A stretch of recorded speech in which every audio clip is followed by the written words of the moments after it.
All right. Well, good evening. Brent Harris. How are you? Hello, Mr. Darling. How are you? I'm fantastic. Thank you. And thanks for making time. I can't imagine. I see you. You're lugging drywall. You're building homes. You're building affordable homes. You're advocating for nonprofits. You're working at the tool library. I can't imagine what's been going on for you here lately. Yeah, no, it's been busier than a one-handed paper hanger, as Grampy used to say, and it's part of the reason that as you know, I'm not reoffering to run again, despite the fact caring deeply about a lot of these issues. But yeah, there was a video I put a few weeks ago, and I just try to give the community updates about what we're doing. We've had a lot of community support around some of our affordable housing stuff, but the steam was just rolling off my I saw it. head. Yeah, it's And great. is somebody messaged me back, "What is going on? You're on Yeah. fire." And Oh, I'm you're like, okay. "Yeah, don't worry. The breaks go on at about 9:30 at night, and I get up around 5:30 with my little one." So, You must sleep well. yep, So we're gonna have a look. I've been having a series of chats. I'm so grateful for you agreeing to come on and have a chat. We are live streaming tonight. See a couple of beautiful. folks on there with us. We'll record this and we'll share it out so that I know Yeah, I think each of us share in common a passion around community and around civics and around the educational components. And at the end of the day, we have a abysmal participation rate somewhere in the 30, I 35% know. range, which is scary, which means 65% of people are staying home. Mm, You and I are not going to solve that tonight, but hopefully you'll share some insights with listeners that will maybe turn a few light bulbs on. yeah, I think your experience, Brent, offers an important perspective. Made a couple of notes here for myself. Someone yeah, who entered public life with strong ideas, energy, and a genuine desire to improve systems and contribute positively to the community, while also experiencing firsthand the realities, yeah, frustration, and pressures that come with governance. So, I hope tonight we'll just have an honest, raw chat. Each of the few that I've done with leaders, former mayors, and now senators, I current know. mayors, and others. I've really appreciated how raw and open people were about what's worked and what hasn't worked. What they're proud of, and I hope to get a bit of that from you here tonight as well. Yeah, no, I mean, Don, you're a big reason why I'm here, right? Like I remember starting the tool library in 2018, and you were there as mayor at our grand opening, and you said some very kind words, and you had a lot of support for us, bringing in your father's old tools, and Cool. we still have some of those old tools at the shop that people borrow, and so for me, having you there and getting into conversations and seeing what unfolded around council during that era, it's like, okay, you've got a potential part to play. And then I ran provincially for the Greens in 20, didn't win that, and then ran in 21 and did get in. So, it's been, and I would say I was very shocked at the support that I did get as a kid who's not from here. I say kid, Big I'm support. 36. I'm 36, but I'm from Black Harbor. And that always surprises people. And I was told when I started my offer to run for council, say, well, you'd be a good candidate, but I don't think St. Johners vote for many people from out of town. And I was like, all right, well, we'll see what happens. And to get 8,400 and some odd votes as council at large on my first time was really, really humbling. And like you said, it really put a fire under some of those passion points and some of those issues that I really cared about. So yeah, I'm excited to talk tonight, and thank you again for your leadership in this, because it continues to go on, right? Like, you were very transparent when you were mayor, trying to get word out, trying to invite people to conversation, trying to nuance issues against some pretty stiff opposition in some ways at the tail end, for sure. But there's no question that some of others of us really took to that and started paying attention and put in some effort to make some differences in our community. So Thank you. Thanks for that. I was going to ask you what motivated you to run for council, but I don't think that's the question I want to ask. I actually want to ask, where did the call for service come from? Where did young Brent, was it instilled in you? Like, tell me yes. that story. Yeah. Yeah, my old man and my mom, so my father, Morris Harris, and my mother, Natalie, were both presidents of Kinsmen and Cadets Canada. So if you remember that, they're very much service club. The era of service club volunteerism and engagement in community has dissipated pretty significantly over the past 30 years. But in my youth, when I was a 7-year-old boy, even little Charlotte County had a Kinsman and Connect club, and it was very active. And my dad became president of the national board, and my mom was president of the local, and she got very involved with the Cadets national level. community service, raising money for different issues. I remember being a little boy at the Kinsman Club in St. George, which is now defunct. Now it's not there; it's used for other things. But we were packing Christmas baskets up for needy families when I was 7. So that very much became part of my story growing up and part of my heritage. And so, you know, I'll fast forward. There was a lot of life decisions that I made, a lot of changes. I moved away. I studied at Mount A, and then I was nearly ordained in the church of the Anglican Church. And then I left the Anglican Church and changed my mind about some things at that point in time, and came back to St. John from that, but ended up moving off from the church and starting a local social enterprise. It's always been a piece, like community development has been where I've really focused on over the last 10 years for sure. And so, but there's a legacy there. My mom was deputy mayor of Blacks Harbor, and my dad was on council. So they just sort of breathed that into me. And sure, there was some resentment when you're a kid, having to be drug around to meetings and drug around to clubs and things you didn't want to be at. But at the same time, it leaves an imprint, and for Yeah. sure, it's left its mark. Yeah, I mean, thanks for sharing that. I mean, it's like sometimes you've articulated so beautifully where it came from. Sometimes people, I've asked that same question to people over the years, and sometimes they'll say, I don't know. It's just Right. there. I just Yeah. have this passion around, and I talk to people about it. I mean, I still have the same passion to serve, to make a difference. We all do it in different ways, and in a way, my political experience was, I'm so grateful for it. It was a uh, wonderfully ugly experience. It was a fantastic experience, incredible to be that connected to community and the people that you meet, Brent, but also very difficult, which I was very open to share about. And as much as I've tried to snuff that out, it's hard to snuff it out. It's still there. It's a DNA thing. I think it gets in your DNA, right? And you realize what the importance of it is when you see communities go down bad paths, when you see the ramifications of lack of leadership or reactionary leadership, or any of those sort of more negative approaches where it doesn't come from a desire to really improve things and doesn't come from a place of lived experience sometimes, right? For people, it's just a stepping stone, right? And it's just a job that gets tickles some of that fame piece that people get trapped into. When good leaders show up and they make good decisions and they try their hardest and they put themselves on the line, it often moves the needle in really important ways that wouldn't have happened otherwise. I do think when people say, I don't know why, it's just like, well, but there's some DNA here to the human experience that is worth noting. And some of us get the opportunity, like I said, with my parents and family history to kind of see further into that and to, yeah. Sure. When you so we you shared with us a bit of the sort of an early motivation, deciding to run for council. You'd taken a couple of other shots to run provincially. What problems or issues were you hoping that you could help address when you ran and ultimately got elected? Yeah, it was housing for sure, right? Even the tool library, so my little social enterprise piece here, which is just, just I guess, moseyed along over the past 8 years since we started it and stayed alive and found new relevant ways to get in the picture and get in the game of community change and activism and improvement. I started the tool library, and this was really the genesis for my political engagement in some ways. There were church pieces too when I was really heavily involved in evangelical Christianity within the Anglican Church and other denominations before that. But really it came home to me when I was living in the south end of the city, and within a 4-block radius, I was walking past boarded up buildings, kicked in doors, broken windows. And to be honest, like I had a little prayer group that met in the south end on Mecklenburg Street then. And that was something that sort of saturated our prayer time in many ways. Like, how do we deal with this? How do we show up?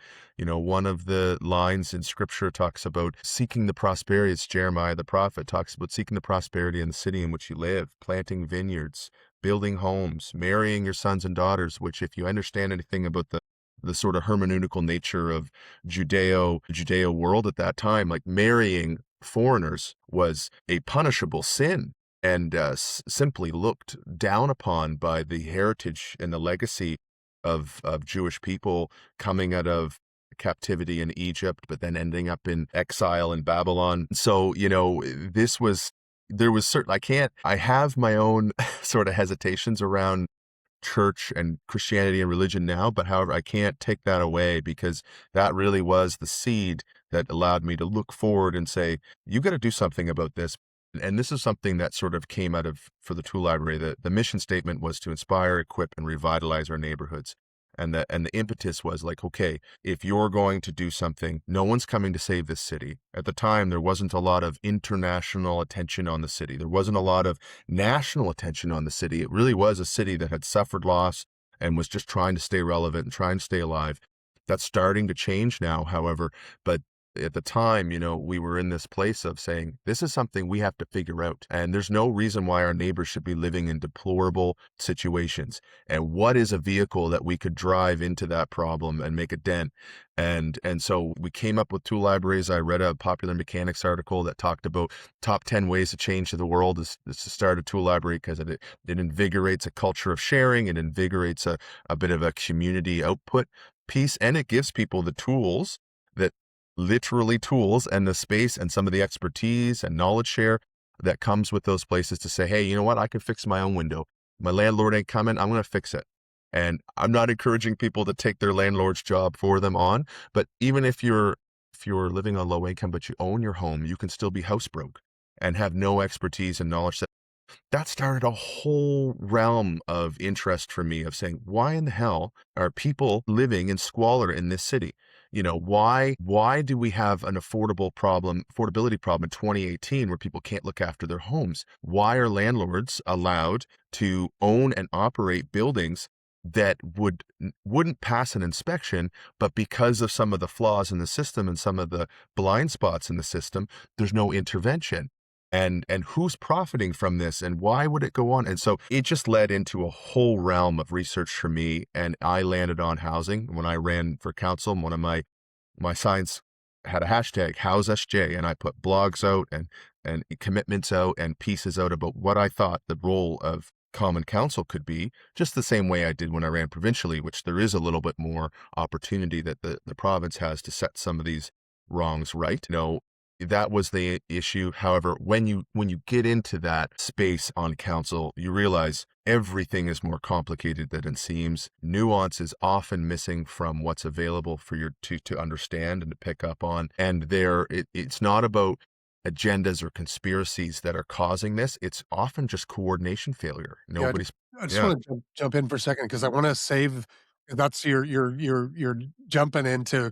I wanted to Sure. shine a bit of a light on, what did you think it was going to be like, and then Yes. get into some of that. So what did you believe the role of council would be like before you got elected? Like, do you feel like you had a decent handle on what it was going to be like? What were your thoughts there? I think I did, because you definitely gave us a lot of insight to that with all of your Sunday coffees and live streams that you did about talking about the role of council and what options we had. So I think I had a sense that, no one's got a magic wand. Anybody stands up and says, I'm going to fix these problems because I know better, you're a fool. And I don't mean to demean anybody, but that isn't real. That's not serious take. And I sort of felt that way too. When I ran on housing, but I had I guess I didn't have any of these highfalutin senses that we were going to just fix all these problems. What I hoped that could happen from that role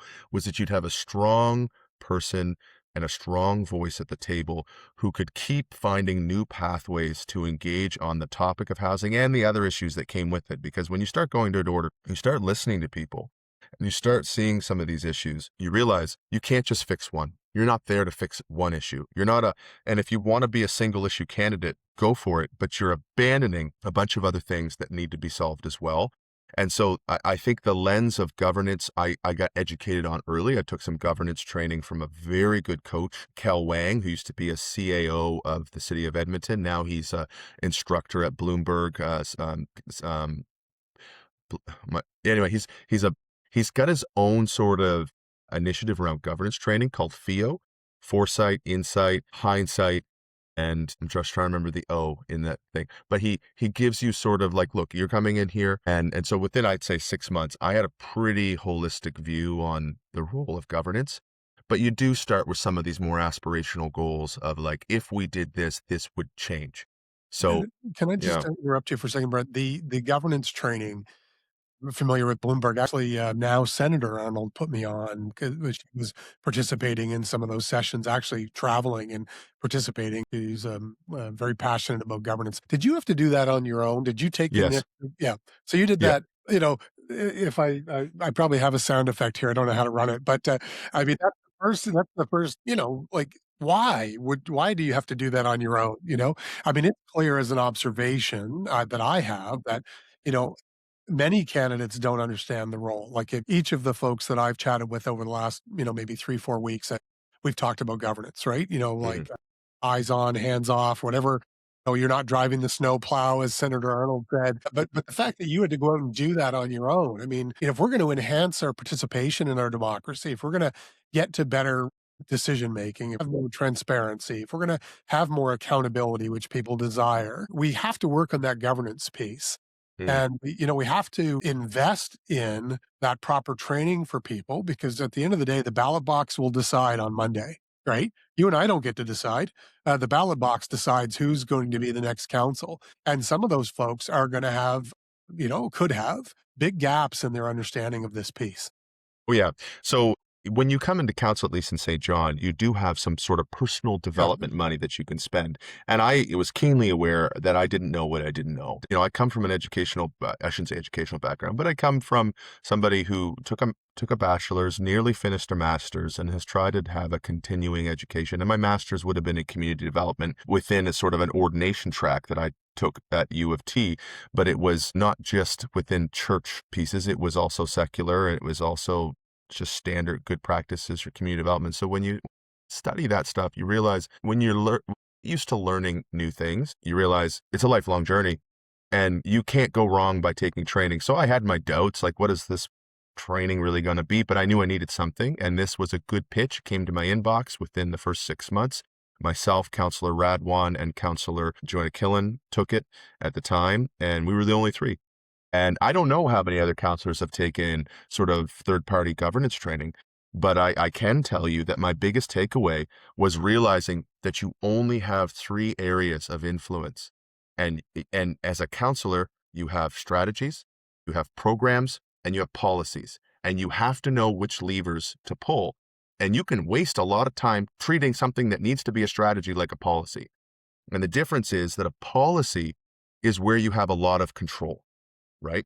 If you have control over an issue, if you can dictate to that snowplow what route it takes, you can set a policy and get the outcome. But there's a lot of issues that face the local city and the local reality of a community you can't do that with, right? You can't control how everybody else acts, how everybody else engages. So on some of those things, you don't have a lot of control. You just need a strategy.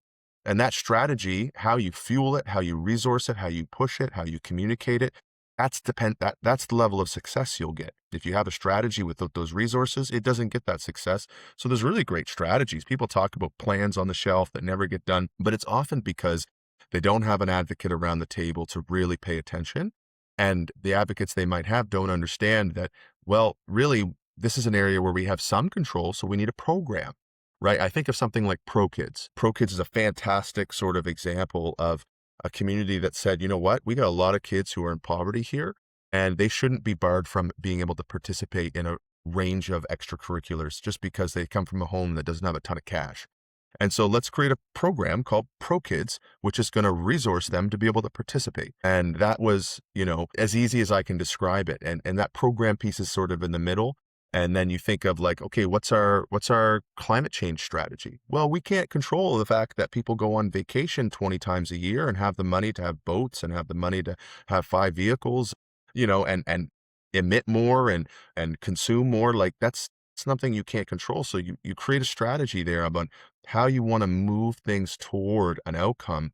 But then there are the areas where you can set policy. So I would say those are the highlight reels of that governance training. And I would say if you don't take governance training within your first year, you don't have much hope of being able to pull some of these changes that you hope for off. Sure. What struck me when you shared, I mean, was great insight you just shared there. And again, I think if we're going to enhance outcomes in communities, build trust, be more transparent, more accountable, which I hear people talking about on a daily basis, then we've got to build that governance foundation. We've got to build that muscle of that know-how of the Mm. representatives Mhm.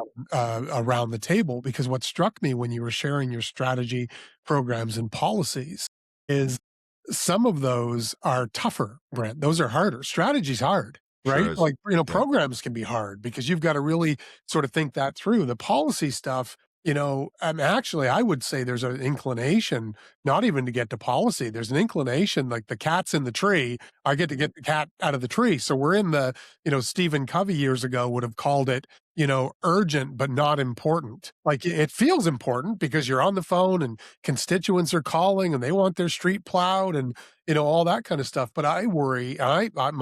My observation, having been in this world now for a number of years, either in a supportive role or in the seat as mayor, is that we don't do root cause very well. We're reactive. We one offs. And Mhm. sometimes you've got to slow down. And what strategy does is it slows you down enough to say, okay, what problem are we trying to solve? What are Yeah. we trying to achieve? What does success look like? And that piece, sorry, last piece, Brent, is the governance piece. Why that's so critical is because as that muscle builds, you're not going to allow any of those things to be developed without an implementation plan and metrics and follow through. Yeah, and the the goodness about a strategy is that like you said, it forces you to slow down. It also forces you to recognize you don't have control. When you have to put a strategy in place that relies on all sorts of other actors to come in and play a part, you don't get to tell them how much money they spend on it, how much time they spend on it, what resources they put into it, personnel, whatever it is. You just have to you have to come humbly to the community and say, look, this is our strategy.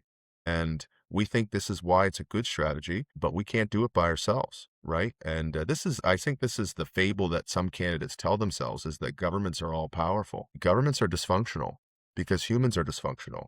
And if we didn't have human dysfunction and disagreement and trauma and frustration at the community level, we wouldn't need government, right? And so the strategies are difficult for that reason. It's so easy and tempting to bury your head in the policy book and to call that governance. It's not. It isn't. And although policies matter, the city of St. John is more than a $200 million organization, and the GDP tells us that. The presence of some really big companies, far bigger than the organization that runs, like you say, the police department, the fire department, the plows, they have far more activity than the city does as an entity. And then when you go down even lower to the human to human, the individual, you realize it's 80,000, it's almost 80,000 people now. And it's hard. We live in a huge planet, so people are always getting lost in those details of how many people there really are. But even when you think about 80,000 human beings, those household activities matter, and strategies are how you get to the piece of that, because policies really are carrot and stick. Programs are a little more carrot than stick, and strategies are sort of an invitation. I saw like when I first got to know you, look, I just was super impressed. I mean, you were very thoughtful. Here's my I did a little experiment today with it's Patty's birthday today. I'm doing a podcast with you on my wife's birthday, but we did have a nice meal and I've got Good cake boy. after this. But I did this little thing like I said, like if you know Patty, because I don't think we do this well enough. I don't do it well enough. We don't do it well enough. And I said, if you know Patty, would you just mind putting a couple of comments in on what you admire about her?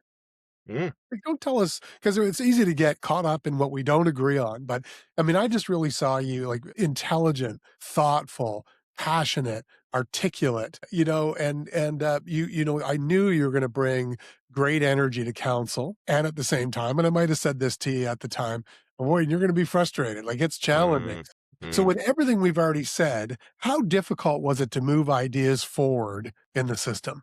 Like when did it just sort of hit you that, oh boy, this is tough. It was back to the housing issue. When you see people angry about important developments, and they jump through and they do the acrobats to convince you that traffic is going to kill people. And I'm going to speak raw. I'm not running again, so I don't have to win any points here. I guess I don't have to be kind, but I try to be kind. Not always good at that. But when you see people opposing ideas that can really transform a person's life because they don't know them and they're showing you they don't care about them, and then they want to pass the buck and say, well, build it somewhere else or do that thing somewhere else. And you realize we don't have the ability to build everything the way you want. And, I've said some pretty mean things to people, and that's my fault. But I've said things like, you bought your house, you didn't buy the neighborhood. I'm sorry. This is about more than just your comfort right now and more than your perspective. It's not a good way to engage with the electorate. I'll agree to that. But it's very difficult when I'm working with people who have criminal backgrounds, who are doing their darndest to try to come out of that and try to rehabilitate themselves, or somebody who's gone through a separation and they're now contemplating homelessness because they don't have the local community network to couch surf or to go to their parents' house like I did when I went through a separation. When when you see that people are willing to expend an insane amount of energy on social media mostly to oppose what could really make a difference in someone's life, you realize the job is harder than you hoped it would be. And I'll come back to housing a lot. It's not the only issue. I've seen that on things like even just recreation, right? You get some squabbles over neighborhoods saying, well, why did they get that and we don't? We oppose them because they got that and we didn't get this investment. And you're just like, the common good and sort of the common approach to progress is so hard to find sometimes. And it doesn't matter how articulate you are. It doesn't matter how good the idea is. Somebody said to me recently on a comment, if these ideas were good, they wouldn't need this much defense. And I just sort of internally, I just sort of wept. I was like, if only you were right. If only the best ideas, the best practices, the obvious solutions got deployed because they were so good. But that is not where we are as a human species. We don't have that elevated consciousness about those around us and those others and those people we don't know. And it's really easy to get trapped into well, they deserve this. They made a mistake. They're addicted. They're, whatever. And that's where you just sort of weep internally. And I get mad. That's my Achilles heel is I get angry. I think that you said a couple things there. I mean, first of all, there's a lot of challenges in the world right now. And I talk to people every day. It's what brought me not partially, probably a big motivator for me. I mean, I had military service, first responders in our family.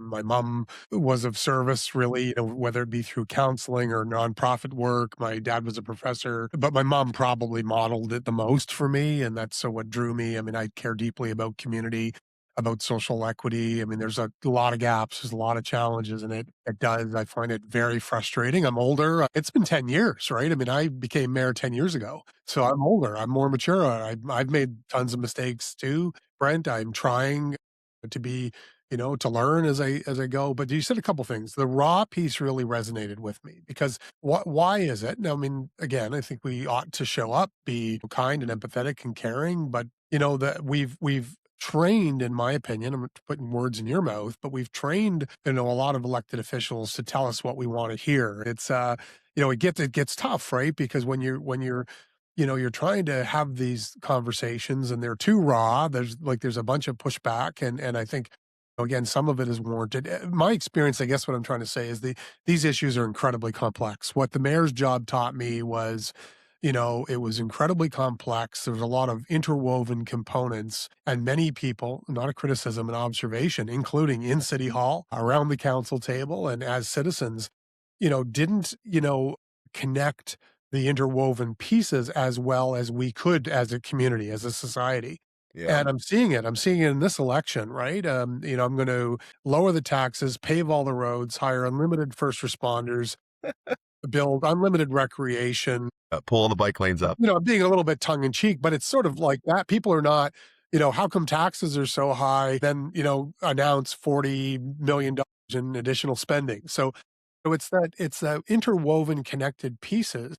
But I'm not criticizing. That's the job of the elected official and Sure the is. governments to bring people along in those discussions, whether it's, and when I say governance, I don't mean it from a point of exclusion. I just mean like, here's the role, here's the responsibilities, here's your authority, that you have in that role. Because I think folks can get themselves down a rabbit hole that they have no authority. Like they can't direct. You as a counselor, Brent, cannot direct individual staff members to do anything, right? No, I wish I could. So because the yeah. yeah, well, it may be a little faster, right?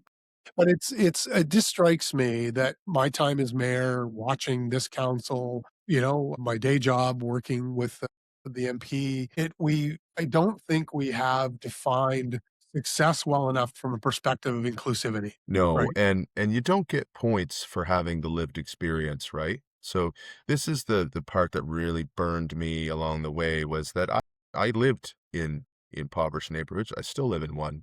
I live on Wright Street right now, and that's very much a mixed bag, mixed neighborhood. There's all kinds of characters running around here. There's disturbances. I've seen SWAT vehicles on my street. I've seen um, hostage situation last year when I had strep throat when I was down here. People don't necessarily care. And this is something I used to say, and it's a bit of a Hallmark card, but people don't care how much you know until they know how much you care. And unfortunately, when you're around the table, you have a lot of people who know a lot about a little. And that doesn't get to get measured against urgency, right? And it doesn't get, and it's not just about poverty. Poverty is a problem for many places. It is especially entrenched here, despite some pretty Herculean efforts by some groups. It's sustained, it's a maintained, it's a generational problem here. And when you start to pull apart the web about what the root causes of it are, you realize that for some people who have come from a bad background, and this is something I used to be a youth leader in the church, and so I've had to work with at-risk kids and youth and whatnot, despite not coming from that household myself. You realize that it takes 7 interventions sometimes before someone has an opportunity to really right the ship. But some people only get 5. Some people only get 3 because there's no one willing to reach out to them, and there's always an excuse to not do it. And when it comes from a city perspective, from a governance perspective, you get so far removed because it's so hard to enter in to the details and the minutia of some of the what you might call low-hanging fruit problems that we could solve for people with taxpayer money to do programs, strategies, policy updates, things like that. But there's competition, and some people have a lot of resources to get your attention, and some people have deploy those resources. Some people deploy them nefariously, right? And they're not honest about it. So it causes a lot. When you talk about being a politician that brings people along to kind of push toward those improvements, um, when you're a counselor, you're a staff of one. And if you're like me, I've got a bunch of kids, have a full-time job, and I was able to put a lot of effort in. I had some different sort of situations with my work as a tool library director and as a bit of a carpenter on the side, as a trainer in the trades. I was able to piecemeal that and still put a lot of effort into council, but then that changes. And then all of a sudden you cannot put in the effort to pay attention, to be in those rooms, to be doing the research, to find those better ideas. And so you do rely on your team. And that's probably the mistake I made early on, is thinking that I had the solutions. And I'll say this, I still feel like I do have a lot of solutions that would solve housing. However, you don't get to be an army of one. You gotta And bring people you got the thing that convinces some people deters others. And learning that interpersonal relationship piece is a skill that is caught, not taught. You either learn it the hard way, or you catch it from people who are, I would say like yourself, Don, you catch it from people who put in the effort and you think, that's worth it. And I see what that's done. I see how that's changed the narrative, like the narrative shift you did around budgets, because you went through an austerity moment where the province put a gun to your head as a mayor and said, you got to cut 10 million or we're going to take it. And what do you do there? How do who are you going to go to and say, sorry, you're not worth it? You don't want to do that. And so impossible solutions and impossible creativity has to come about. But hopefully when the going gets tough, the tough get going. I got a lot of these little one-off sayings. yeah, Like you I do, said, yeah, I was a pastor at one point in time. I yeah, used to love slinging these things from the pulpit, yeah, but I still have yeah. them in the background, I Yeah, guess. they come out. They come to you. Yeah, like anytime, do you know, John Doyle famous from Yeah. Bernard? He said, yeah, he's famous for his, Oh yeah. one-liners. Yeah, Good old keep your zingers. stick on the puck or keep your stick on the ice Yeah. Go where the or whatever. puck's going, that stuff. His dad, yeah, yeah, it was fantastic. So I think I know the answer about the system. Just a quick comment, and then I want to transition to another area. But the barriers, I guess the resistance. Like I think for me, having been in the mayor's job, and I mean, a couple things you were saying there that resonated with me, Brent, is Turn this one light is on. Sorry. yeah, That's really bright. Sorry. I'm no going to be a problem. little dark here for a second. You're not My too bad. bad there. Well, a couple things. I said to someone the other day, they were talking about something about council this, council that. And I said, I think one of the observations I would have for council members is that it's a part-time job with full-time expectations. Absolutely.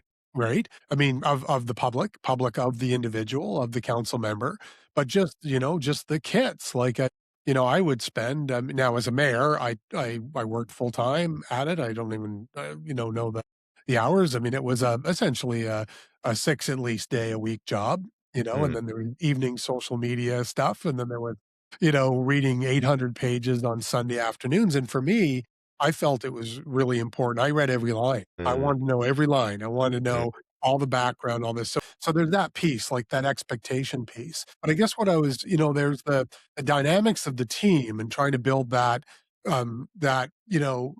support for your ideas. But is the system designed to just be a barrier too? I guess I'm just trying to get at that city hall. And by that, look, I just want to qualify. I mean, I think the people that I interacted with were fantastic. I think they're there for they want to be there for the same reason you wanted to be there and I wanted to be there in my experience. They care, they're trying to navigate it in a very complex. But how does the system have to change so that and we're talking municipal today. I would say that's a change at all levels of government, but how does it have to change municipally? Is there a couple of thoughts that if these mm.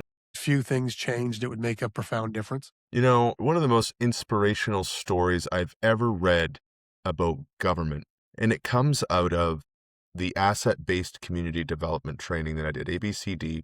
If you've studied community development, you know there's a gold standard, and it's community-led, it's asset-based. You work with what you have, who you have, and where you have it, not what you wish you had, not with who you wish you had, all that stuff, right? And it's a very different lens to bring. And one of the things that happened in a town or a city in Brazil that was known for immense amounts of corruption, they took some of these practices, and I can't remember who they are, but there was a group that went into this community and they started meeting with residents who were outraged at the level of corruption. And after about a year of investigation, they realized the politicians weren't the problem. The politicians were making backroom deals because there wasn't enough taxpayer dollars to pay for the solutions and to pay for the services that people needed and expected. And so they were jumping through some weird, bizarre, illegal hoops to try to pull off solutions and to pull off services. And the outcome of that effort was, for the first time in history, a community of thousands of people went to the streets and demanded their taxes be raised. Where in Canada do we ever think that would happen? And so you say, what needs to change municipally? I do think it's a personal decision that we need to make as people, that we're either going to be part of the solution or we're going to continue to blame others for the problems that we have. And I look at that and I think, what would it take for people to do the same here? Maybe we don't need to raise taxes here. I mean, I can tell you we have a very robust regulation and people looking over the shoulder of counselors and conflicts of interest and lawyers and third-party groups who are just waiting for slip-ups by counselors to take them to court or councils to take them to court. So it's not the same reality. We have far more institutional support and regulation and Checks and eyes on the balances. Yeah. issue. However, I think there's a point of desperation that people get to where they realize they need to take matters into their own hands. And if you do it in a graceful way, and if you do it with grace, you can see some of these pretty major transformations. I don't think there's a single top-down decision that a council or a government could make to change the lay of the land or the approach to governance or government that would replicate that. And when you look at some of the outcomes of those communities in Brazil and around the world with villages that have had nothing, but they've been able to pull off sort of and upend expectations and pull off amazing wins with very little, without international aid. I've studied this long enough to know that sometimes people as communities, and you hate to say it, and you don't want to believe it, but sometimes it has to get hard enough that people are like, okay, no one's coming to save us. We got to do something about this. What's the truth? What's going on? How do we trust each other again? How do we work together again? How do we move forward again? And you build some reconciliation and you build some bridges, and maybe some things really do transform. I used to be passionate about proportional representation and MMRP as a specific style of proportional representation. And I used to think, if we pull that off, we'll have a proportional style of government that people can no longer argue with. I just look at Israel. Israel has one of the most, and I'm not trying to be controversial here, by the way, but from a political science background, Israel has one of the most representative democracies on the planet. They have Palestinians in their parliament. They have Arabs in their parliament. They have Hasidic Jews, settler Jews, right-wing, hardcore, moderate, secular. They have probably one of the most representative democracies on the planet, and they are not a perfect example of what that leads to, right? Let's say that just because you get that representation, you get that improvement hand in hand, it really does come from a desire to decentralize your power base, decentralize your decision making, and to live with the fact that that means you don't have a lot of control over some of these issues that you hope to. But I'm not trying to be fatalistic here about there being no solution to it, because there's lots of things we can do to improve. One of them would be improving councillors' resources. As one of the reasons, this is one of the most controversial motions I put forward, was to reduce the size of council and increase their pay. Everybody clocked it up to the fact that I wanted a raise, even though in the same night I introduced the motion, I said, I'm not running. This is for the next council. It doesn't kick in till the next election. So you guys vote who did. But I just think we have too many people around the table with so few resources that they can't possibly do the job appropriately for an urban community that's trying to grow. The type of council we have is probably perfectly suited for smaller communities that have a little more homogenous sort of makeup, that have a little more singular focus on issues, that have a little more streamlined reality. But when you're in a city that's trying to come out of the brink that we were in the 90s, losing the shipbuilding industry, losing jobs left, right, and center, losing population all over the place, brain drain in our trade sector, going to Alberta and the patch for 20 years, you realize that there is a different approach you need to take. And it's not about centralizing in decision-making into a few. It's about resourcing a few to do a good job. Effectiveness, yeah. I want to transition because we're gonna. I think you and I could talk for hours. Yeah, So for we're sure. talk about the human side of the role and public office. I'm not trying to put words. Did it take an emotional toll? What were the impacts? Was there again? Was there a dark side to this that really started to weigh on you? Yeah, I mean, a couple issues came up along the way over the first few years. The biggest one was the divide that occurred between myself and council around the local 486 strike. We don't have to get into those details, but I really believed that we weren't providing enough support to a certain union. Would I have gone to bat for every union the way I went for 486? Probably not. But that specific union, with the realities that it had, I originally voted for the negotiated offer that was sent. And when I saw like 90% of that union strike it down, I said, holy smokes, I would have accepted this deal if I were a union member. So if I would have accepted it, but most of them didn't, what don't I know? Going to talk to them and being seen with them and having pictures with them led to all kinds of things. And what I learned when I was there demanded that I go and try to change my mind on that and try to challenge the position the city had. And that led to a mess, right? I got major disciplinary pieces. So that was the first piece of it. But then you make decisions around developments, and people just, they're going to go after you, and they're going to do whatever they can to take you down. And I'm outspoken and I'm online, and I don't shy away from the comment section as much as maybe I should. And I mix it up with people and I challenge them. And it's one of those things where that does weigh on you. You go from being someone who is seen as a leader and an up and comer, and even the way you describe me is very kind. Most people, I don't know if that's true. I shouldn't say most. Again, this is the slip, right? You get into the algorithm, you get into Facebook, and you think, oh, most people wouldn't describe me that way. Now, maybe they still would, but there's a lot of people who would describe me in a very different light because of some of the decisions I made. But I get 2 minutes to justify my decision at the mic. When people come to land-based decisions or land-based opportunities or developments or zonings or whatever it is, they get 10. And so it's not a fair fight with the public on some of this, right? And the algorithm loves rage. The Facebook algorithm, if you're going to put in rage comments, it's going to feed it. It's going to find people to send it to. It's going to put it up top in their news feed. And people have learned how to clock that. And so the human aspect is that you run the risk of losing your compassion and patience for people. And I did. And I try to maintain it. And I'm honest about that, right? Someone said to me the other day, I was in a comment about this data center piece. And it was, they said, you make some good points, but your tone with the public is really bad. And I said, you're right. It is. And I won't get into my personal story, what's going on in my life right now or what's been going on Yeah. over the past 6 months, but I don't have the mental margin to be better at this moment. Yeah. And so you come away and you're like, this is the best I got, folks. And, come what may, I'm here and I'm doing my best, but people have to understand there is so much more to every decision than just what gets clicked. Look, I think thanks for sharing. I mean, I was always quite honest, never intended to present myself as perfect in any way. Like you, I was spending, I would, I do, so there's no help, right? Like there's that, to your point around resources. I mean, I had one staff member in the mayor's office. I had Yeah.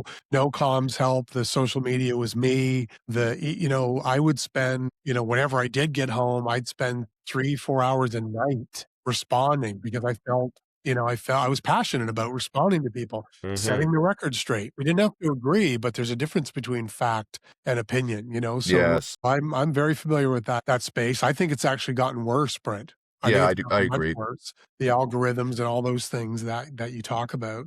Did public life make you more cynical or more empathetic? That's a loaded question. And just forgive me. I realize I'm losing light out here. So I'm going to turn on a little light here because No I'm problem. starting to look like I'm living in a cave. Yeah, no So worries. just give me, oh, wow, wow, wow. Let's turn that way down. You guys are going to see my angelic bald head here Oh, if yeah. you're not That careful. looks good. There we go. We got a ring light in the in reserve here because, as you know, I have my own little podcast that I do sometimes. But this light over here is an old house I'm in, and it doesn't work very well sometimes, just based on the lighting. Let's turn it down. But yeah, it's holding on to empathy does require some distance. Does require giving some creative distance. And I started to do that with council in the last 6 to 7 months because my work around housing just got so all encompassing.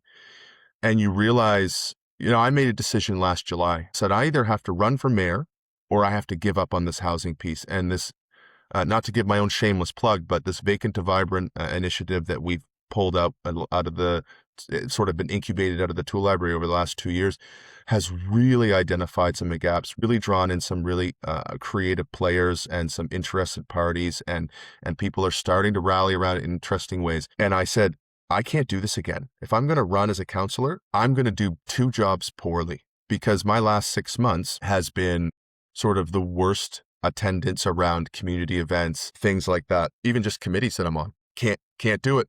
I don't know how many times I've messaged Deputy Mayor McKenzie and said, I am literally up on the 4th lift of staging trying to hold this window in, and I didn't think I'd be in this situation, and it's 11 o'clock and the meeting started, and I'm so sorry I'm not going to be there. I'm sweating and I'm trying to build affordable homes Yeah. yeah, And yeah. so I just sort of said, you know what? I'm not going to run. And having some of that distance has helped. There's been a lot of sort of heat around some decisions that hasn't helped. But I do think counselors have to understand there's a season to really dig in and push.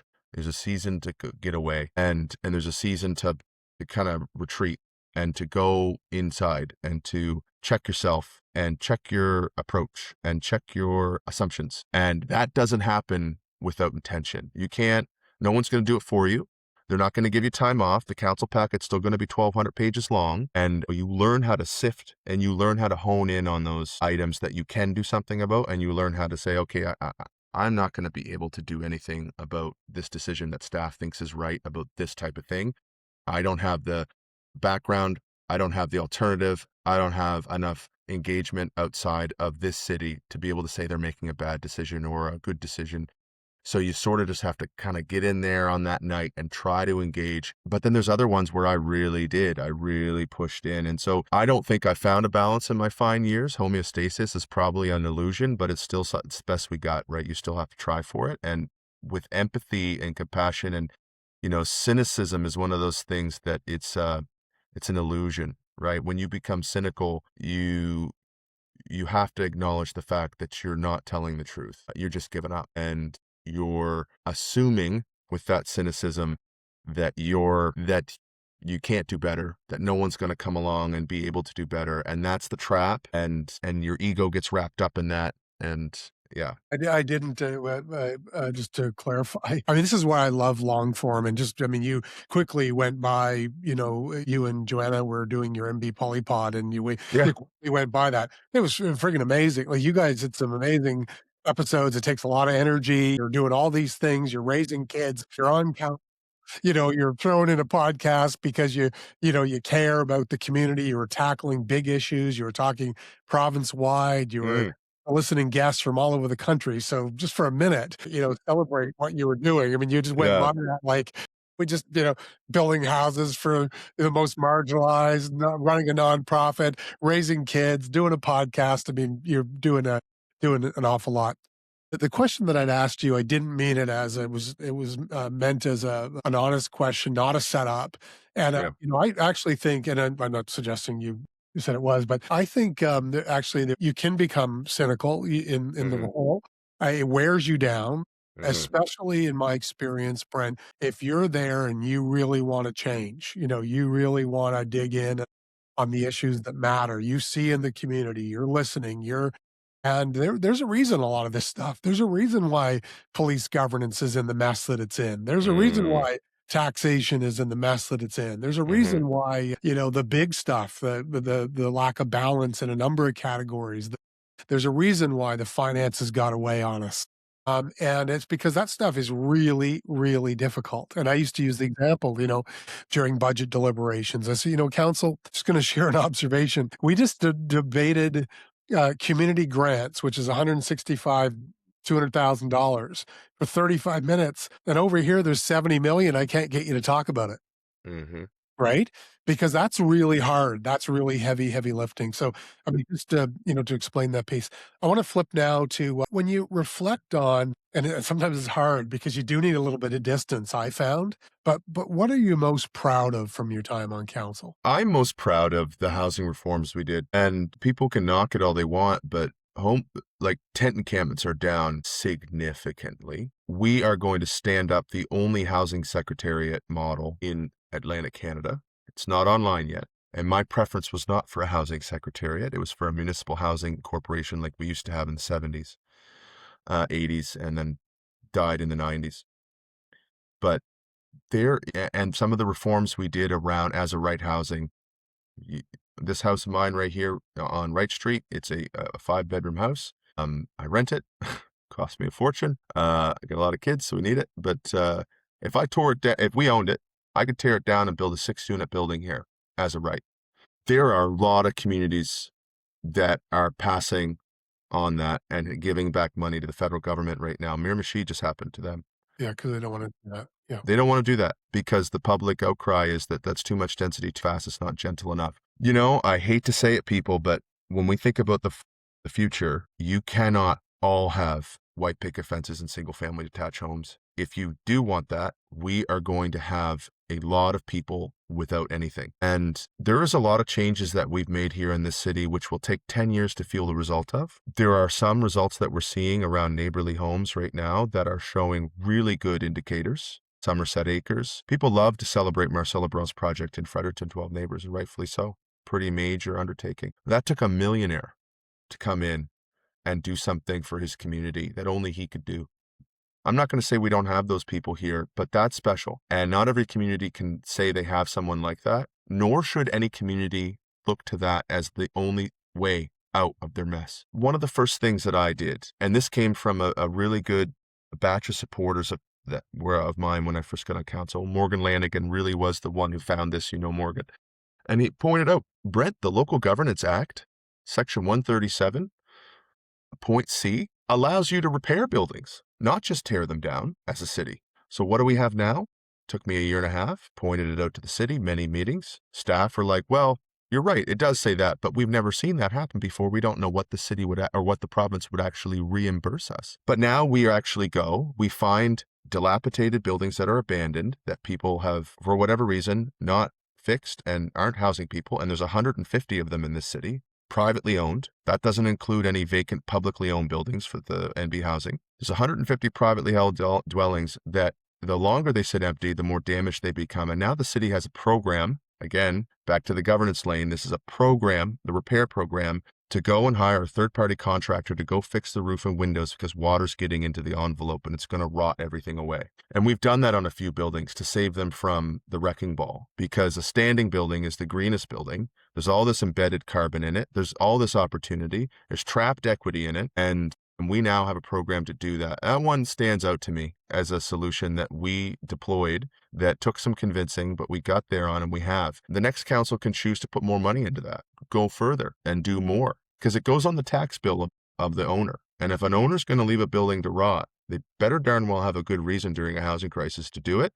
And Sure. if they need help, they better be asking for help, and we better know about it. And if they're not, I'm sorry, we're going to come and fix it for you, because this building is too important, because people need that housing. And I think that's when we get into the future opportunity on housing, that's one of them that I point to. The housing secretariat becomes sort of an in-house, sort of arm's length entity, not like St. John Energy is, not that far, like I'd love to see, but something that can say, you know what, here's our recommendations on where, how fast, how soon, how much. Because we've done a little more analysis, we've taken a little more time. But the other one is the North End neighborhood plan that just got passed through the other night. And Huge my opportunity. Yeah. my first time on the bus going around the city with a tour during our orientation, that was my number one focus point, was when are we going to do in the North End what we did in the Central Peninsula? And now we're here, but it took 5 darn years. When we did the Central Peninsula, that was I mean, that had come up during my time on council, Brent, like, when are we Mm, doing North? I think Councillor, Deputy Mayor Mackenzie brought it up prior to you joining council, but it takes mhm, time, it takes a long time, right? mhm, I think actually as I'm reflecting on what you've shared, and there's ups and downs and starts and stops, and it's not a straight line as we would like it to be. I think one of the things you should be very proud, is that you brought a passion, to the housing piece, resolutions, almost like a dogged, and I mean that as a term of endearment, like a dogged focus on housing. Because you could have been the recreation guy, the housing guy, the yeah, police guy, the fire guy, like you could have been too many things, but yeah, you just stayed laser focused on housing. And I know it was challenging for you, frustrating for you. I think you mentioned Morgan, and I know there's a few others that, just that brain trust, they watched you tapping in because you don't have to be the smartest guy. You just need to be the guy that can assemble the best ideas and then build consensus around the council table, right? So we got to keep going. Can I have you for a couple more minutes? yeah, You're good. Okay. Because anyway, you and I, we need like part one, part two, part three, part four. I want to yeah. get in now to the election and future leadership. I want to make this transition now. I mean, I had 7 questions that I had wanted to ask you about pride and reflection and lessons learned, but we'll skip those for now. As you watch this election unfold, what stands out for you, Brent, as a sitting incumbent guy? What are some of the observations that you'd share? We have a reactionary election here in this city. There's a lot of reactionary candidates. It's different than when I ran, right? I say, housing was my number one issue, and that's where I got sort of picked up attention on. I mean, my billboards were me in a pair of overalls and a hammer over my shoulder, so, I stood out that way. But my most attended event was transit cycling. I brought my kids and my little ones, Jubal and Selah. I brought them with me on a route from McAllister Mall uptown to the King Square and back. And I didn't know how many people were going to come. I said, hey, we're going to go. I'm inviting the public. We've had 2 cyclists that were killed on hit and runs in the last 2 years. And the year after I got elected, by the way, there was another one. So it was 3. There was a lot of outrage and a lot of very progressive, people out there saying, St. John is deplorable. It has the worst ratios around protected bike lanes and active transportation. And because cars are so preferred and there's so many darn lanes and people are going too fast, pedestrians are at risk, it was a hot button. And people were demanding action. I had almost 40 people show up to go on a bike ride with me from McAllister Mall. Now, what do you see? Bike lanes are such a waste of time. It's the waste of everything. Who came up with that idea? They're so stupid. No one uses them. Blah, blah, blah, blah, blah, blah, blah. And I could go on the issues. And it just shocks me how many candidates have picked that up and said, yeah, Yeah. I'm against them Take them too. out. I'm going to take them out. Yeah. But we could talk about all kinds of reactionary issues. And, if you swing the pendulum too far one way, there's always going to be reaction. But it doesn't mean the reaction is right. People get uncomfortable with change, right? You ask people in a room who wants change, arms go up everywhere. Every political slogan is time for a change. It's, whatever, change this, change that. You go in the same room, you ask people who wants to change. No one's raising their hand. So it's inevitable. You probably should have predicted it. We pushed the envelope on a number of things around this council. I talked a little bit about housing, but there's a number of issues we pushed the envelope on and tough decisions made. And so you get that reactionary nature. And I just think with this election, there's so much lost on people in why these decisions were made and why it matters and who it matters to. That stands out to me as sort of the hallmark, at least in St. John. I am watching some other elections around the province, and you see this. There's anti-bike lane rhetoric everywhere. Some places did go too far. Toronto went really gangbusters on transportation corridors. They had to rip them out because they just, even years later, they weren't getting the use and there were other needs. So, you push too far. Sometimes you got to come back to find the balance. But man, dear life, this is definitely I think the hallmark of this election here. One of the things that I found very challenging, frustrating when I was mayor is I didn't feel like how do I say this without getting myself in too much trouble? I didn't on the issues that mattered most. I didn't feel the organization communicated well to the public. No. This is what we're doing. This is why we're doing it or why it matters. This is how it's going to impact you. This is how it's going to benefit you. And I think bike lanes are a great example, right? I mean, we worked on Main Street, started when I was, I mean, you've got a 6-lane super highway down the middle of your community where you're trying to rebuild with now the new North End community plan and re-densify, bring density back. I don't know, densify is a word. Bring density back to a community that was incredibly dense. Like when I look at the pictures, like old I know. St. John, I mean, it blows my mind. Thousands of people that lived there. And in the 60s, like with urban renewal, we ripped it all down. That's a separate podcast you and I could have. Yes. And so we're trying to, prepare for a safer way for people to move through the community other than in a vehicle and set the table for rebuilding the North End density that should include and have space for everyone. And it just like the plot's been lost. The plot's been lost on, I think the plot's been lost on Lornville. Like just, Oh, yeah. setting a conversation up to say like, I went in and made a comment the other day and here's, two quick things.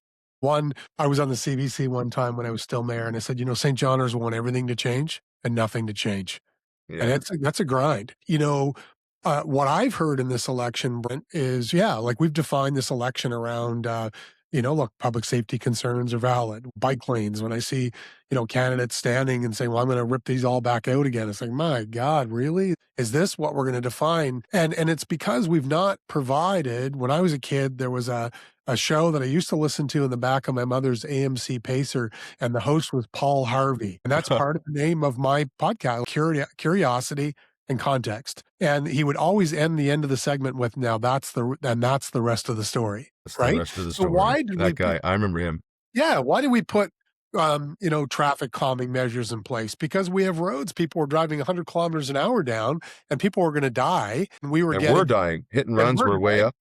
Yeah, and we're getting multiple traffic calming requests and people saying, hey, Douglas Avenue, Lancaster, University Ave, all these places. So I think we've lost the plot on some of those things. So I hope this next council, I tried, you've tried, your council's tried, but try is not enough, when it comes to engaging with the community on these issues, because they become so galvanizing for us, right? Yeah, it's easy to hate something you don't understand. It's easy to hate someone you don't know. One of the things I've been able to witness is putting people who, in situations on my job sites. I'll use an example. There's a guy that I know, and he used to work for me.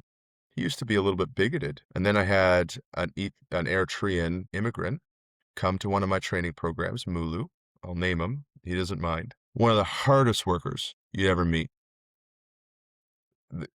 The guy has nothing he can say anymore except good things about people. Like we've seen the research. So the problem with Facebook is that it creates camps. Bubbles. It doesn't create connection. It makes it easier and easier and easier to hate people on the other side. And who's going to be the one to try to extend the olive branch? Well, they'd say the politicians should. But if all you do is throw your politicians under the bus, despite the fact that they had thousands and hundreds of St. Johners vote for them, and you call them corrupt, you call them bought, you call them hypocrites, you call them liars, you call them thieves, you call them everything else, you sailed. You've got no olive branch you can extend. You're saying that you're speaking truth to power to a bunch of municipal councillors that have full-time jobs outside of this, have families that you run into in the grocery store. Who are you kidding? You're not speaking truth to power, right? You're lazy. You're not paying attention. You're not willing to engage. You're not serious. And it's hard not to have that reaction, right? You hear it in my voice. Like it just, Yeah. ugh. Painful. Yeah.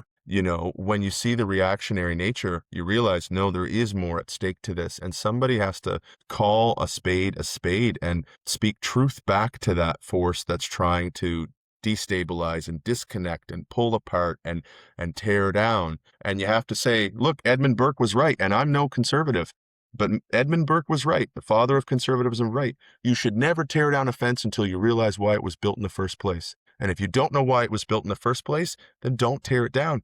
But sometimes you do have to build things, and sometimes that means tearing things down. And the city is terrible at communicating. But the reason the city is terrible at communicating is because try running on a platform saying you're going to spend a bunch more resources on good communications and how you're going to do that and who you're going to employ to do that and what the difference is, and watch yourself lose the election because people don't care about how good you're going to communicate and what the communications department looks like. They care about how fast their road got plowed. They care about how fast the police responded. They care about all these other pieces, right? So you have no choice. You have to try to have that wrestling match. But Yeah, look, I mean, it's still a frustration as a former mayor, and again, I just to qualify, here's how I would say it, Brent. I'm not putting words in your mouth. I think on the day-to-day stuff, like, this road's closed or that's closed. I mean, it's, not bad, but on the stuff that really, and that's why I spent so much time trying to provide yeah, that context as mayor, having the tough conversations, saying, well, here's the rest of the story, because I yeah, mean, we're seeing these, and the problem is there's no counter narrative.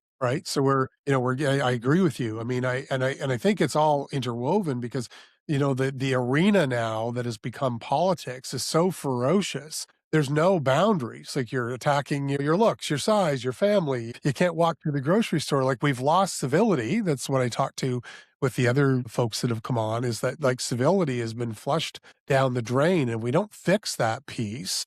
We mm, can disagree, sure, but we have to be we should be able to do that in a civil way. yeah, And look, I'm guilty of it. We're all guilty. I'm 10 years older. I hope a little bit more mature. I've, circled back on some of those conversations to yeah, some me groups too. to say, hey, look, I don't know that I would have changed the focus and the direction, but I wished I could have had a do-over in the Yeah, heat of the battle, because what the weight of what you're carrying as a civic leader, as any leader, is very, very heavy. yeah, And I just wanna make sure I say this before someone comments after this little chat you and I have had. Absolutely recognize people are struggling. yeah, People are struggling, costs and affordability, and it's hard to wrap your head around all of the challenges. I mean, we've got a war started in the Middle East, and in Little St. John, New Brunswick, our fuel's $1.92 a liter, right? I mean, with it's, the country's largest refinery next door. right, right. There's lots of interwoven challenges, but Yeah, and I think it comes back to this. This will be my sort yeah, of pastoral reflection. When yeah. your neighbor becomes your enemy, you've already lost the fight. And that is sort of the crux of it. And for those who wish to speak truth to power and to make positive change in their community, don't make the mistake of making your neighbor your enemy. Right. If you want to call out a federal politician that lives in some other community to some extent, that's something. Maybe I'm not saying you should do that, because we should have an expansive view of who our neighbor is. But when you start believing the worst about the people who you live nearest to, in some cases, there is nothing good that can come out of that. No positive change can come out of that. Yeah, totally. Next up for me in chats is I'm gonna have a chat with Matt George. I'm really excited to chat about Yeah. community. I mean, Matt's a very thoughtful guy, and we've been having coffees over the last, year and a half, and talking about community, talking about this concept that Matt and I have been chatting, this societal agreement. How are we going to coexist, with our ethnic differences, Mm, like all of the differences, how the diversity, the differences, how are we going to coexist? And if you don't design that agreement, then it's like everybody's swinging for the fences, right? And that's so I'm really looking forward to that. Last couple of questions. When you look at the biggest challenges ahead, so looking mm, ahead, what do you believe are the biggest challenges as you pass the baton mm. facing St. John over the next, call it 5 years, the next 4 years, the next term? Yeah, economic development and housing. There's no question. We're at a point now, where I'll start with economic development. When I ran in 21, the Industrial Parks Board didn't exist. I voted with Jerry Lowe, Councillor Lowe, on the importance of reinvigorating our industrial viewpoint and our value proposition to the rest of the world, because I was a firm believer that, strained supply chains were the biggest problem that we faced, that we needed to repatriate our supply chains. I wrote multiple op-eds in the TJ trying to defend that position because as a Green Party former candidate, people couldn't believe what they were hearing from me about industrial sovereignty and reshoring and capacity being a focal point. But it's like, listen, if you're going to import a bunch of cheap Chinese goods from across the planet and burn diesel motors 99% of the way, don't come talk to me about your environmentalism. You're not serious. The t-shirt that's made down the road, is more sustainable to our local economy than, and no, we're not going to bring back t-shirt factories, right? The neoliberalism ship has sailed in some ways. However, we can't continue to go down the road where we just are a import sort of focused consumption country when we have the position we do around natural resources, good regulation, and, I won't get into all of those details around some of the decisions you mentioned, Laurenville, and that's a big one. I could talk for hours, and I have a podcast where I've talked for hours about it. People want to go listen. However, if, you're going to see in this next council a bunch of amazing opportunities for new businesses come along that previous councils, even this one, would have dreamed to have. And you're going to have to say, what seat at what table do we want to have? It's no longer going to be, and I firmly believe in this, it's no longer going to be, God, what little things can we drum up? Can we get that barge terminal going that never actually ended up going? Can we get that battery plant here that never ended up coming? Can we keep NTI boilers here? No, they left and went to Ontario. That's done. We have an incredible value proposition with interconnected rail, interconnected port, and an industrial base here with some industrial competency and trades competency that can build out that future. And, I'm sorry, I don't see the rest of the world heading in an agrarian return to the earth society. Like we have to move forward some way, as much as maybe I would love to see some of that return to the earth. It's not the majority of people and my neighbors. So I have to look out for them too. And we have to figure out how to make that work. Could go on about that, but the other one is housing. So they're going to have a lot of hard decisions to make around which companies to reach out to. I'm very proud of the decision we made around this relationship with this company, VoltaGrid, and I know it's going to be controversial. You're probably going to get hit with comments on this, but VoltaGrid and an Irish company, right? VoltaGrid is owned by the Canadian Pension Plan, 50+% ownership stake. So as that company succeeds, we succeed in our pensions. So what that they're based in Texas? You've got a St. Johner as a CEO. That's never happened before. Go on and on about AI and its relevancy in the future. But if you don't want to have future importancy and important industries, go look at the Rust Belt of the United States and embrace what that is. And don't tell me you want it, because you don't understand it if you do. And that's going to be a hard one for this next council to wrestle with, because now that we've set a regulatory standard and we've shown we can still approve big projects are going to come knocking. And the other part is, now that those big companies come, how do you house people? Because the companies that come are going to bring labor from abroad who have big salaries and big wages and can afford big houses and big buildings. And it's going to push the average wage earner continue to out, which is why we need a municipal housing entity, which is why we need more nonprofit, non-market housing, which is why we need more flexibility on that front. And I could go on at that too, but I think those two. Yeah, thank you, Brent. I made a comment. I started to say this. I think I got sidetracked. I sidetracked myself, but I made a comment on the weekend, like, just as an observation. Again, my time as mayor, the challenge of on my mason jars, right? I mean, I literally went Yeah. out and bought mason jars and bought $165 worth of loonies and put them in and just say, like, look, okay, you want more money for recreation. Who do you want to take it from? And so we need to grow. And there's only two ways you can grow the revenue. I mean, I'm a big believer. You need to be fiscally strong and manage, the cost side of the balance sheet also. But I mean, we need to grow, and you're only going to do that two ways. We've seen the impact that growing assessments have had, and council has lowered the tax rate continuously to try to offset some of that stuff. So we either tax, assessments are going to go up, or you're going to build stuff. You're going to build more housing, more properties and projects and commercial and industrial that pay tax. And I just worry that with everything going on with the Trump factor and the assault on, our traditional aluminum, steel, auto, forestry, which is huge in this province. Yes. We're only 800,000 people. The challenges we have with NB Power, I know that's not municipal, it's provincial. The Huge. delay on tax reform, corporatization of St. John Energy. I worry that, folks are clinging to status quo and it's going to bury us because we need to find a way in a balanced way to move some of these projects forward. So, and again, I'll just make, when I see people say, well, it's only 1,300 construction jobs. There was a time we would have died for 1,300 construction jobs. It's a legacy. It's the thing about that is it's like, what that means to a person coming out of first year trade school to be able to have a job that's going to pay them $50 an hour as a block one working towards their block two and be able to finish their block 3 and 4 in the same project. They're probably going to stay here and become cross-disciplinary tradespeople that can build all kinds of stuff. And that reverses the brain drain, right? Sorry, I Yeah. interrupted. No, no, no, no. Look, or it's, I mean, it's only 220 permanent jobs. It's like only 220 permanent jobs. Like that is a lot of jobs, right?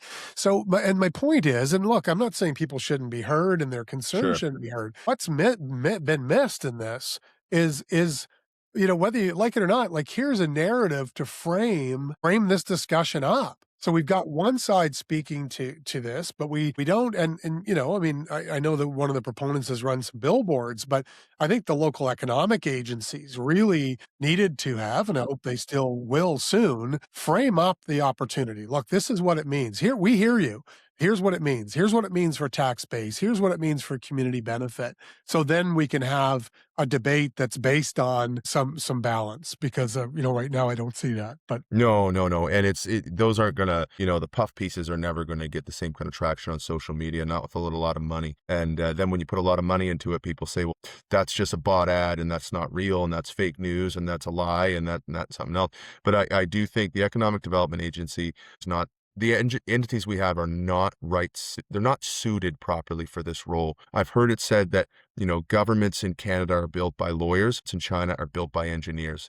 Because when you go to China, they can, like I heard Peter Mansbridge talk about the story in the Olympics, where he was across the street from where the main Olympic ceremonies were going to be held. And one of the things they realized was how much traffic was coming from one side of the city to the other, and they had no overpass for pedestrians. So what did they do? In 3 days, they built an underpass under the street for pedestrians to be able to cycle through because they realized they made a mistake.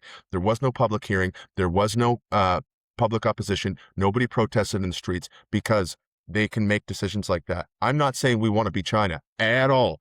There is a reality where we're so governed by sort of legal implications and trying to stay out of court and trying not to say the wrong thing and not trying to frame it the wrong way that it debilitates your ability to talk, which is why I think politicians need to do it. It's why I'm in the comment section on that so much. I wish other politicians were in the comment section more, willing to spend that political capital, because I don't give a crap. You want to take me to court, take me to court. I got no money. You can't sue me for anything, and I'm not benefiting from this decision. That's fine. But, we need to have politicians in that fight because we have an ability and obligation and some defense that we can play for some of these projects that really are good, wise moves. Because honestly, Don, like this project proposal, this mega project, St. John could have 2 multi-billion-dollar projects happening on its books at the same time, and that hasn't happened potentially in its history. And if it did happen in its history, it was back in the 60s.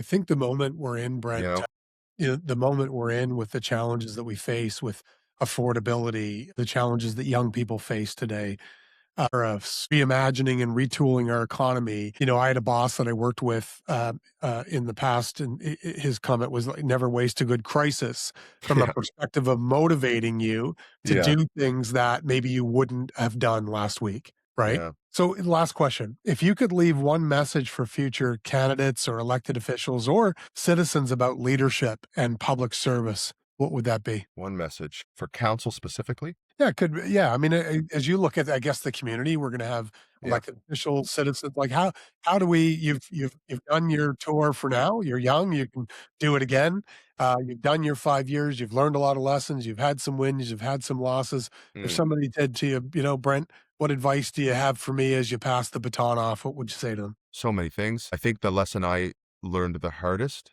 that wish I could revisit, spend more time, especially as a city councilor, spend more time building relationships with your fellow councilors. When the public goes crazy about something or doesn't have the time to understand it, and you don't have the resources to communicate it, they're the only ones that you got to work with, right?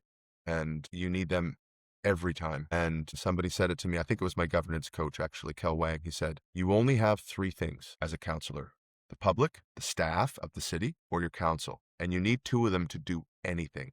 Yeah, that's great advice. And so I think if you have your counselors and if they know your heart and if they know where you're coming from, you can at least rely on that relationship, which you can continue to build, but you can't always build those relationships with your staff because it's not always appropriate, right? There's conflicts that can occur. There's favoritism that can occur. You don't want to be fooling around with that. And the public is fickle and the public doesn't always understand and it's not their fault. It's busy, it's complicated. So yeah, build better Right, relationships with your great. counselors.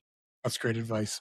Brent, I really appreciate the honesty tonight. I think conversations like this matter Yeah. because democracy works best when citizens understand not just the headlines or campaign promises, but the realities of governance. And you've shared some great advice tonight. The complexity, the pressure, the trade offs, and the human beings behind these roles, which you just spoke to. Public service can be deeply meaningful, but it can also be exhausting. Hmm. And if we want thoughtful, capable people to continue stepping forward, we need a healthier civic culture rooted in accountability, respect, civility, and a better understanding of what leadership actually requires. The challenges facing communities today are significant, municipally, provincially, federally, and navigating them will require steady leadership, collaboration, and the ability to work through disagreements without losing sight of the bigger picture. So, Brent, thanks for being a part of that conversation tonight. Well said, Don. Thank you for this. Appreciate it, man. Take care. Yeah, you too.